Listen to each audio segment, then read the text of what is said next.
puasanya para nabi, puasanya para wali, dan puasanya orang-orang yang dekat dengan Allah Subhanahu wa taala min rijalillah Subhanahu wa taala.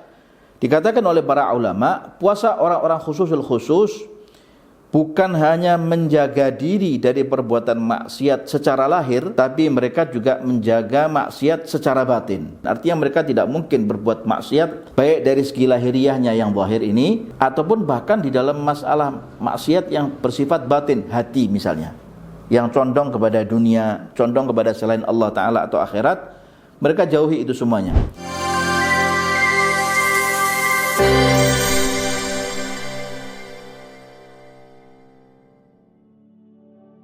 Assalamualaikum warahmatullahi wabarakatuh. Bismillahirrahmanirrahim. Alhamdulillahi rabbil alamin. Wabihi nasta'in ala umurid dunya waddin. Wassalatu wassalamu ala ashrafil anbiya'i wal mursalin Sayyidina Muhammad wa ala alihi wa sahbihi ajma'in, amma ba'd. Ikhwani yang dimuliakan Allah Subhanahu wa ta'ala, para pemirsa channel daripada Pondok Pesantren Riyadhul Jannah yang Allah Ta'ala rahmati. Mudah-mudahan insyaAllah pertemuan ini adalah pertemuan yang akan membawa kepada kita ridhonya Allah Subhanahu wa ta'ala dan mendatangkan rahmat daripada Allah Ta'ala dalam rangka kita mengenalkan fikih puasa dari perspektif ulama-ulama fikih, ahli fikih, dan juga dari kacamata pandangan para ulama ahli tasawuf. Kali ini kita berbicara tentang puasanya orang-orang yang saleh atau puasa kaum salihin. Ikhwani yang dimuliakan Allah, dalam pandangan Al-Imam Al-Ghazali dalam kitab Ihya Ulumuddin, secara spiritual Al-Imam Al-Ghazali membagi manusia itu menjadi 3 strata, menjadi 3 golongan, menjadi 3 tingkatan, yang artinya semakin tinggi tingkatan seorang hamba Allah Subhanahu wa ta'ala, maka semakin tinggi juga bobot spiritualnya atau bobot daripada keistimewaan di dalam bobot keagamaannya, baik itu dalam cara dia bersikap, baik dia di dalam cara dia berucap, baik dia di dalam berbuat, dan lain sebagainya. Dalam hal ini, puasa itu dibagi menjadi 3 golongan dari kalangan hamba Allah Ta'ala minal muslimin. Menurut daripada tingkatan-tingkatan stratanya, dibagi menjadi 3 golongan. Yang pertama adalah puasa orang-orang awam, dan yang kedua adalah puasa orang-orang yang khusus, yaitu puasanya kaum salihin. Dan yang ketiga adalah puasa khususul khusus, atau puasanya orang-orang yang boleh dikatakan adalah para kekasih Allah Ta'ala, yaitu para aulia dan juga para anbiya bahkan. Ikhwan yang dimuliakan Allah Ta'ala, strata yang ketiga ini mungkin bisa dikatakan sebagai strata yang paling tertinggi atau yang tertinggi, dikarenakan puasa para nabi dan puasa para wali tentunya mungkin berbeda dengan puasa orang-orang awam seperti kita atau puasa orang-orang yang saleh. Membicarakan tentang permasalahan tentang tingkatan-tingkatan puasa dari orang-orang yang boleh dikatakan adalah dia adalah orang yang tengah menjalankan ibadah puasa itu sendiri, Al-Imam Al-Ghazali memberikan penjelasan yang begitu gamblang pada masing-masing strata tersebut. Yang pertama adalah puasa level orang-orang awam. Orang-orang awam ketika dia berpuasa hanya menahan rasa lapar, rasa dahaga dari mulai datangnya waktu fajar sampai tibanya waktu maghrib. Hanya sekedar itu saja.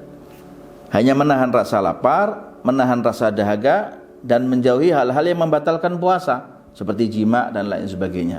Maka di dalam hal ini, puasa orang-orang yang seperti ini tidak membuat pengaruh yang khusus pada pribadi seseorang, sebagaimana sabda Rasul sallallahu alaihi wasallam, kam min shaimin laisa lahu min siyamihi illal ju'u wal 'atash. Berapa banyak orang yang berpuasa, dia tidak mendapatkan pahala apapun dalam dia beribadah puasa, hanya menahan rasa lapar dan rasa dahaga. Yang kedua adalah puasanya orang-orang khusus atau pada level khusus. Yang bisa dikatakan adalah batas ini adalah batasnya orang-orang yang saleh. Mereka ketika berpuasa tidak sebatas menahan rasa lapar dan rasa dahaga saja, tapi mereka menjaga seluruh jawarih anggota tubuhnya untuk berpuasa, yang artinya adalah menjaga jawarih anggota tubuhnya dari segala perbuatan-perbuatan maksiat atau perbuatan-perbuatan dosa. Inilah yang dikatakan adalah puasanya orang-orang yang saleh. Adapun yang ketiga adalah level puasa khususil khusus. Puasanya orang-orang yang istimewa. Bahkan ini adalah puasanya para nabi, puasanya para wali, dan puasanya orang-orang yang dekat dengan Allah Subhanahu wa taala min rijalillah Subhanahu wa taala. Dikatakan oleh para ulama, puasa orang-orang khususul khusus bukan hanya menjaga diri dari perbuatan maksiat secara lahir, tapi mereka juga menjaga maksiat secara batin. Menjaga maksiat daripada secara batin. Artinya mereka tidak mungkin berbuat maksiat baik dari segi lahiriahnya yang zahir ini, ataupun bahkan di dalam masalah maksiat yang bersifat batin, hati misalnya, yang condong kepada dunia, condong kepada selain Allah Ta'ala atau akhirat, mereka jauhi itu semuanya. Jadi jelasnya hati, pikiran, dan juga apa yang ada di dalam relung hati mereka, mereka tidak pernah memikirkan hal ehwal yang bersifat harta, duniawi, manusia, dan lain sebagainya. Pikiran mereka, hati mereka tidak hanya kepada itu. Bahkan dikatakan oleh para alim ulama, pikiran mereka, hati mereka hanya berfikir kepada Allah wa Rasuluh. Tidak ada yang lain. Tidak boleh ada pikiran apapun terkecuali hanya Allah, Allah, Allah, dan Allah wa Rasuluhu sallallahu alaihi wasallam. Maka dikatakan pada level ini satu kali saja hati mereka atau pikiran mereka itu terbersit selain Allah wa Rasuluh sallallahu alaihi wasallam, maka mereka menghukumi puasanya batal. Mereka menghukumi puasanya batal. Inilah puasanya para nabi dan puasanya para aulianya Allah Subhanahu wa taala. Ikhwan yang dimulakan Allah Subhanahu wa taala, pada tiga strata ini yaitu puasanya orang awam, puasanya orang khusus, orang yang saleh, puasanya orang khusus para nabi dan para wali ini, yang ditulis secara rinci oleh Al-Imam Al-Ghazali dalam kitab Ihya Ulumuddin, kitab tasawuf terbesar dari karya-karya Imam Al-Ghazali. Mungkin tiga strata ini tidak terlalu panjang di dalam membahas strata pertama dan ketiga. Imam Ghazali hanya membahas secara sekilas saja, selayang pandang. Tapi untuk bab masalah strata yang kedua, yaitu puasanya orang-orang saleh, Al-Imam Al-Ghazali membahas secara detail ternyata. Membahas secara rinci, secara detail. Apa di antaranya? Orang yang saleh, tadi dikatakan, mereka berpuasa tidak sebatas menahan lapar, menahan dahaga, dan menahan dari hal-hal yang membatalkan puasa. Akan tapi bagaimana? Kata Imam Ghazali, dijelaskan oleh beliau, yang pertama, orang-orang saleh dalam berpuasa, mereka menjaga pandangan. Mereka menjaga pandangan mereka agar tidak melihat hal ehwal yang berbau maksiat atau berbau dosa. Bahkan mereka tidak boleh melihat segala sesuatu yang bisa mengalihkan perhatian mereka dari Allah Subhanahu wa ta'ala, sehingga mereka lalai dari mengingat Allah Subhanahu wa ta'ala. Sehingga mungkin aplikasi daripada level ini atau poin ini, apa yang disabdakan oleh Rasulullah sallallahu alaihi wasallam. Beliau bersabda, "An-nadratu sahmun min sihami iblis." Pandangan itu adalah anak panah yang beracun daripada anak panahnya iblis, la'anahullah, yang dilaknat oleh Allah Subhanahu wa taala. Sehingga mereka menjaga itu. Jangan sampai pandangannya tertuju kepada hal ehwal yang justru membuat iblis itu senang, membuat Allah taala murka, wal iyadzu billah. Yang kedua, level orang soleh di dalam berpuasa adalah menjaga lisan. Menjaga lisan dari segala ucapan tanpa makna. Tanpa makna. Seperti misalnya menjaga lisan dari berbohong, berghibah, mengumpat, menggunjing. Menjaga daripada berbuat namimah atau mengadu domba, berkata kasar, berkata kotor, atau ucapan-ucapan yang bisa memicu daripada pertikaian. Itu mereka jauhi. Min husni islamil mar'i tarkuhu ma la ya'ni. Kata Nabi Muhammad, sejatinya Islam seseorang itu adalah meninggalkan perkara yang tidak punya arti apa-apa atau tidak membuat makna yang signifikan. Yang ketiga, menjaga pendengaran dari segala hal yang diharamkan oleh Allah Subhanahu wa taala. Bahkan menurut Al-Imam Al-Ghazali, itu disebutkan dalam satu referensi kitab Al-Imam Al-Ghazali, beliau mengatakan di dalam ibaratnya bahwa segala sesuatu yang haram diucapkan, haram pula untuk didengarkan. Jadi mereka menjauhi segala hal ehwal pendengaran yang diharamkan oleh agama. Imam Al-Ghazali mengatakan segala sesuatu yang diharamkan untuk diucapkan, haram juga untuk didengarkan. Berarti seperti apa? Seperti mendengarkan orang berghibah, haram hukumnya. Berghibah hukumnya haram untuk diucapkan, mendengarkan daripada orang berghibah sama, hukumnya juga adalah diharamkan di dalam agama. Sebagaimana sabda Rasulullah sallallahu alaihi wasallam, al-mughtab wal mustami' syarikani fil ithmi. Maknanya adalah orang yang mengumpat dan orang yang mendengarkan umpatan orang lain terhadap saudaranya, syarikani fil ithmi, mereka sama-sama mendapatkan dosa. Haram hukumnya. Sehingga mereka jauhi itu. Mata mereka jaga, lisan terutama mereka jaga, pendengaran pula juga mereka jaga dari hal ehwal yang berbau dosa, yang berbau mendatangkan murka Allah Subhanahu wa taala, wal iyadzu billah. Yang keempat adalah menjaga semua jawarih, menjaga semua anggota tubuhnya, baik itu tangan, baik itu kaki, apapun dia, dari segala perbuatan-perbuatan yang mengundang maksiat, perbuatan dosa. Bahkan kemudian mereka menghindarkan diri dari segala hal ehwal, berbuka dari barang-barang syubhat, berbuka dari barang-barang yang berbau syubhat. Jadi kadang-kadang ada orang yang kemudian dia berpuasa seharian, ketika menjelang berbuka dia mendatangkan, menghadirkan, menghidangkan makanan yang berbau syubhat, yang tidak jelas halal dan tidak jelas haramnya. Itu mereka jauhi juga. Jadi mereka artinya mengambil barang yang halal itu pun sedikit, sekadar untuk kebutuhan mereka, untuk kelangsungan kehidupan mereka. Yang kelima, tidak terlalu berlebihan saat berbuka dan saat bersahur. Mereka tidak berlebihan.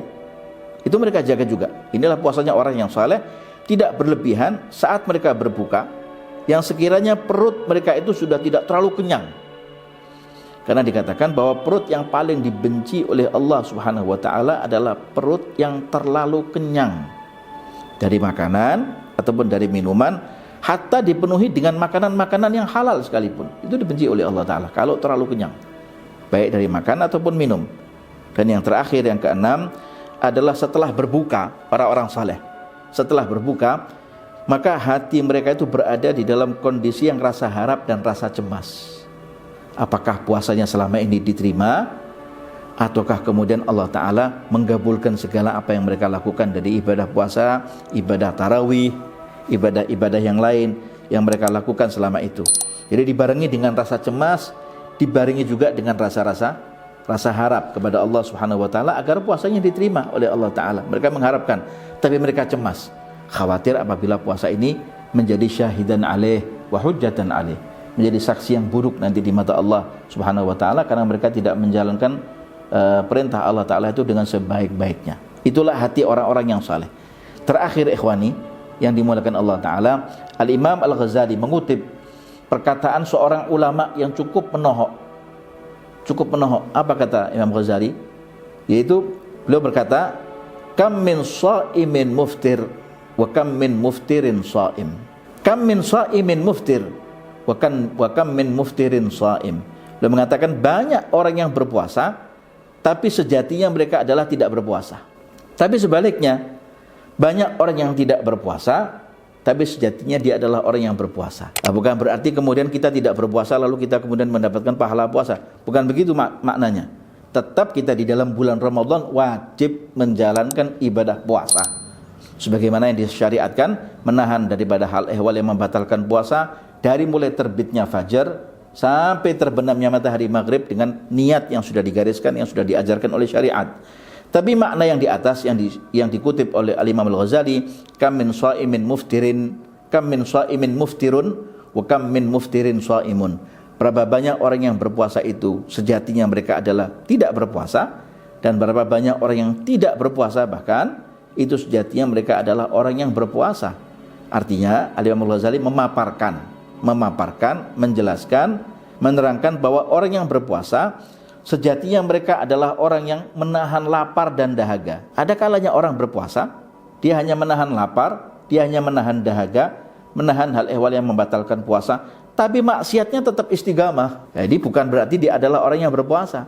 Yang diminta berpuasa adalah berpuasa semuanya, baik itu menahan rasa lapar dan dahaga, termasuk juga puasa matanya, puasa telinganya, lisannya, dan lain-lain. Sedangkan mereka yang tidak berpuasa tapi sejatinya mereka adalah orang yang berpuasa, maknanya adalah mereka menahan rasa lapar, mereka menahan rasa dahaga, tapi juga mereka menghindari maksiat dan dosa. Ada juga orang yang tidak berpuasa bahkan karena mungkin harim, karena dia mungkin usia lanjut atau sakit mungkin, atau mungkin mereka dalam kondisi ada di luar kota.